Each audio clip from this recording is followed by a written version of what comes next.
Hello everyone. आप सभी का स्वागत है मेरे चैनल संचार मीडिया स्टडीज़ हब में। उम्मीद करती हूँ कि आप सभी लोग अच्छे होंगे। तो पिछली वीडियो में हमने बात करी थी एक टाइमलाइन की, जिसमें हमने पढ़ा था हिस्ट्री ऑफ प्रिंट मीडिया कि प्रिंट मीडिया कब शुरू हुआ और उसका डेवलपमेंट कैसे कैसे हुआ इंडिया में। अब हम आगे के टॉपिक्स पे बढ़ेंगे, तो देखते हैं कि आज का टॉपिक क्या है। तो आज का हमारा टॉपिक है प्रेस कमीशन इन इंडिया। तो हमने अभी तक प्रिंट मीडिया के डेवलपमेंट के बारे में पढ़ा। अब हम पढ़ेंगे कि प्रिंट मीडिया से रिलेटेड, प्रेस से रिलेटेड ऐसे क्या कमीशन थे जो भारत में आए थे। ओके, तो चलिए शुरू करते हैं। तो सबसे पहले है फर्स्ट प्रेस कमीशन 1953, सॉरी 1952। यहाँ पे गलती हो गई है, यहाँ पे 53 नहीं 52 आएगा। तो अभी हम बात करेंगे पहले प्रेस कमीशन की, जो कि आया था 1952 में।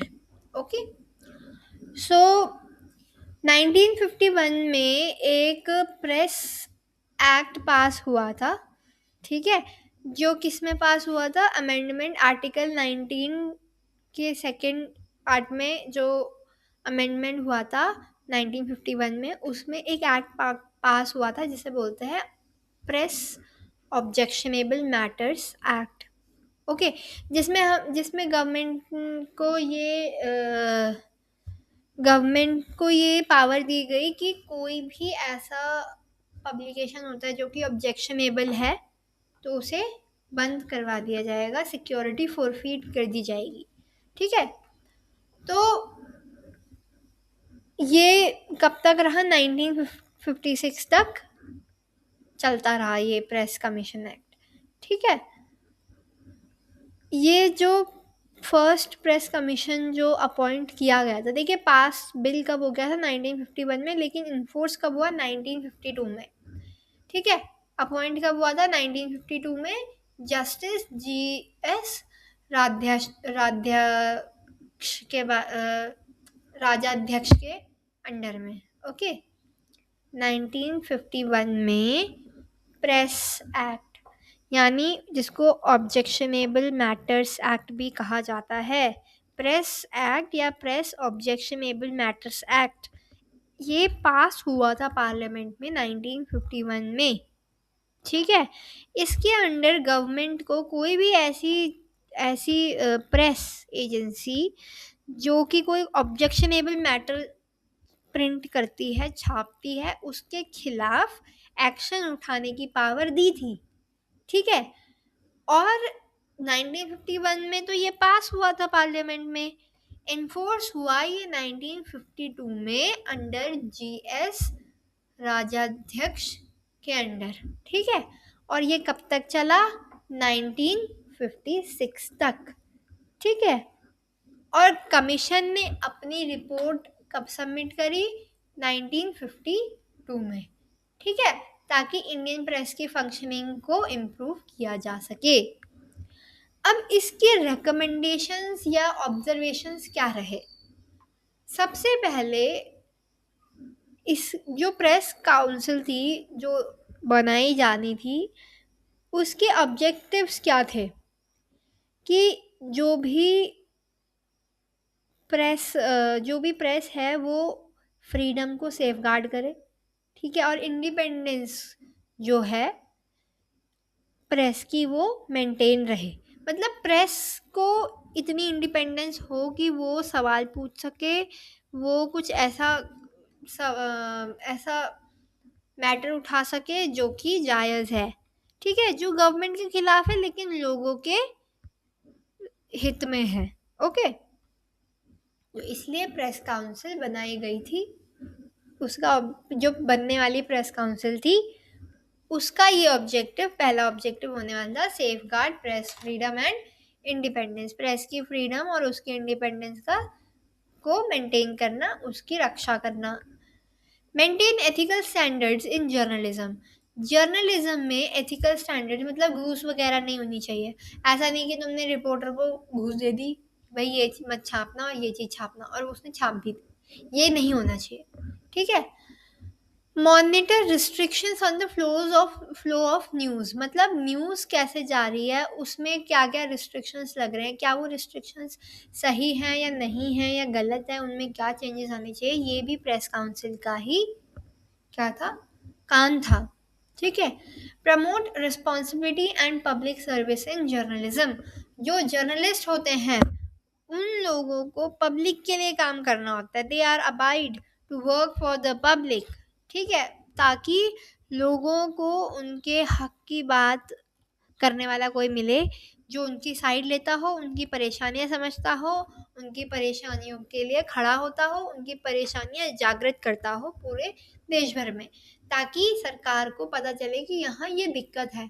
तो ये रिस्पॉन्सिबिलिटी जर्नलिज्म में लाना कि लोग आपकी रिस्पॉन्सिबिलिटी है, उनकी सर्विस आपकी रिस्पॉन्सिबिलिटी है, ये भी क्या है, प्रेस काउंसिल को इस्टेब्लिश करने के लिए एक ऑब्जेक्टिव था कि मतलब प्रेस काउंसिल इस्टेब्लिश होगी तो उसका एक ऑब्जेक्टिव ये भी होगा। प्रिवेंट मोनोपोली इन न्यूज़पेपर इंडस्ट्री, मतलब कोई भी एक ऐसा न्यूज़पेपर नहीं होना चाहिए जिसकी चलती है। ठीक है, बहुत सारे न्यूज़पेपर, देखिए अगर कोई न्यूज़पेपर, एक ही न्यूज़पेपर है पूरे मार्केट में, तो वो करप्ट भी हो जाएगा, लोगों को उसको ही पढ़ना पड़ेगा या उसी की बात माननी पड़ेगी या जो भी है। ठीक है, तो इस चीज़ को रोकने के लिए एक ही न्यूज़पेपर की जो सत्ता है उसको रोकने के लिए रोकना भी प्रेस काउंसिल का काम है। Publish annual reports on press performance, कि प्रेस कैसा काम कर रही है, सही काम कर रही है, एथिकल काम कर रही है ना कर रही है, ये सब कौन करेगा, प्रेस काउंसिल करेगी। Improve journalist recruitment education and training, किसी भी जर्नलिस्ट का रिक्रूटमेंट किस बेसिस पे होता है, एजुकेशन पे होता है। एजुकेशन के बाद जब उसकी जॉब लग जाती है उसको ट्रेनिंग मिलती है या नहीं मिलती है, ये सब का ध्यान भी कौन रखेगा, प्रेस काउंसिल रखेगी।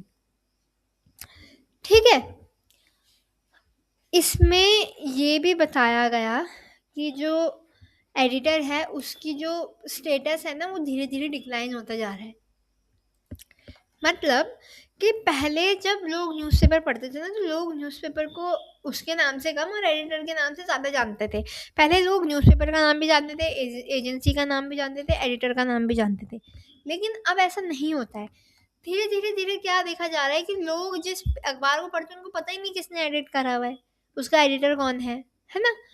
तो ये चीज़ है, इस चीज़ को भी रोकने के लिए, लोगों को बताने के लिए कि भाई आपको आपके एडिटर से क्या अवेयर होना चाहिए कि आप जो न्यूज़पेपर पढ़ते हो वो किस एडिटर ने एडिट किया है, वो कहाँ से आया है। ठीक है, ताकि कल को अगर आपको कुछ दिक्कत लगती है तो आप एकदम ब्लैंक ना हो जाओ भाई कि इस अगर आपसे कोई पूछे कि ये जो न्यूज़पेपर है आप पढ़ रहे हैं, आपको पता है इसका एडिटर है कौन, आपने एडिटर पे सवाल उठा दिए लेकिन आपको पता ही नहीं एडिटर है कौन। ठीक है, तो पता होना चाहिए। The news urge news agencies to remain impartial, objective and unbiased. News agencies को अनबायस्ड रहने के लिए क्या करना, उनको बताना, उनको इंस्ट्रक्ट करना, उनसे अर्ज करना कि आप लोग बायस ना रहें। ठीक है, एक ही साइड मत रहें कि सरकार की तरफ हैं या एक पर्टिकुलर एमएलए की तरफ है, नहीं, किसी एक पावरफुल इंसान की हेल्प करने के बजाय या उनकी तरफ होने के बजाय आपको अनबायस्ड होना चाहिए। आपको उन सभी की जो है बात सुननी चाहिए, आपको पब्लिक की बात सुननी चाहिए, क्योंकि भाई आप पब्लिक के लिए, आप पब्लिक की बात बताने के लिए हैं वहाँ। ओके, आपको न्यूज़ इसलिए कवर करनी चाहिए ताकि पब्लिक अवेयर रहे कि उनके आसपास क्या हो रहा है, इसलिए नहीं कि ताकि किसी नेता को कुछ उस न्यूज़ के कवरेज के बाद किसी नेता को कोई अच्छी चीज़ मिलने वाली है या किसी का कुछ फ़ायदा होने वाला है, नहीं, सिर्फ इसलिए ताकि जो लोग आपको सुन रहे हैं उन लोगों को इन्फॉर्मेशन मिल सके, सही इन्फॉर्मेशन मिल सके। ठीक है, फोर्थ इज कि ऐसी ऐसी पब्लिकेशन जैसे कि एस्ट्रोलॉजिकल प्रेडिक्शन है, उन चीज़ों को न्यूज़पेपर में छापना इसको डिस्करेज कर रहा, इसको क्या किया, डिस्करेज करा कि देखिए इस वजह से क्या होता है ना, लोगों में अंधविश्वास बढ़ता है। ठीक है, और लोग कई बार एक झांसे में फंस जाते हैं कि भाई हमारे राशिफल में आज लिखा गया है कि ऐसा ऐसा करना है, तो वो वैसे ही करते। देखिए, किसी भी एक स्टडी को झूठा करार देना सही नहीं है। हम एस्ट्रोलॉजी को पूरी तरीके से झूठा नहीं कह सकते, ये आप लोगों की अपनी अपनी अपना अपना ओपिनियन है, ठीक है। लेकिन ये चीज़ जो होती है ये कहीं हद तक पर्सनल होनी चाहिए, किसी की पर्सनल चॉइस होनी चाहिए कि उनको एस्ट्रोलॉजिकल प्रेडिक्शंस पे विश्वास करना है या नहीं करना है। जबकि न्यूज़ जो चैनल्स होते हैं, न्यूज़ जो जर्नलिज्म से रिलेटेड होते हैं, उन लोगों को एस्ट्रोलॉजी से ज़्यादा फैक्ट्स पे बिलीव करना चाहिए जो आपको सामने दिख रहे हैं। ओके, तो ऐसी चीज़ें जैसे practice of giving astrological prediction, जैसे अखबार में आता है ना कि आज का राशिफल है ना, तो ये सब चीज़ को हटा देना चाहिए ताकि लोगों का ध्यान उनके आसपास की चीज़ों पे ज़्यादा हो और ऐसी मिसलीडिंग इन्फॉर्मेशन की तरफ कम हो, ठीक है। कई बार इससे क्या होता है, लोग क्या करते हैं कि लोग अखबार में अपना राशिफल देखते हैं कि भाई आज मेरे राशिफल में क्या है, धन लाभ लिखा हुआ है, और बैठे वो घर पे हैं, अनएम्प्लॉयड हैं, तो किस बात का धन लाभ, है ना। तो ये चीज़ नहीं होनी चाहिए। फिफ्थ है recommended wage board to improve journalist salary. Journalist की सैलरी भी अनसेटिस्फैक्ट्री नहीं होनी चाहिए, सेटिस्फैक्ट्री होनी चाहिए, ठीक है। जो वर्किंग जर्नलिस्ट हैं, जर्नलिस्ट जो है वो एक तरीके दबाव में, एक तरीके के प्रेशर में रहते हैं हमेशा, ठीक है। उनको हमेशा एक डर रहता है कि कहीं उनको या उनके घर वालों को नुकसान ना पहुंचा दिया जाए, क्योंकि अगर कोई भी जर्नलिस्ट किसी पावरफुल आदमी के खिलाफ जाने की कोशिश करता है तो उनको धमकियाँ मिलती हैं अक्सर।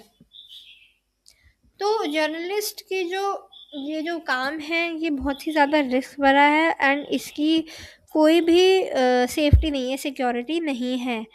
तो इसलिए उनका वेज रेट भी बढ़ाना चाहिए ताकि जो वो लोग हैं, उनकी फैमिली है, उनको कहीं ना कहीं से थोड़ी सिक्योरिटी प्राप्त हो, ठीक है। और ऐसा नहीं है कि भाई एक जर्नलिस्ट को एक न्यूज़ लाने के लिए बहुत मेहनत करनी पड़ती है, बहुत जगह घूमना पड़ता है, बहुत लोगों से कांटेक्ट करना पड़ता है, तो उनको जितना काम करना पड़ता है उससे ज़्यादा उनसे कम उनको सैलरी मिलती है। तो ऐसा नहीं होना चाहिए, कभी भी कोई भी जर्नलिस्ट अंडरपेड नहीं रहना चाहिए। ये भी प्रेस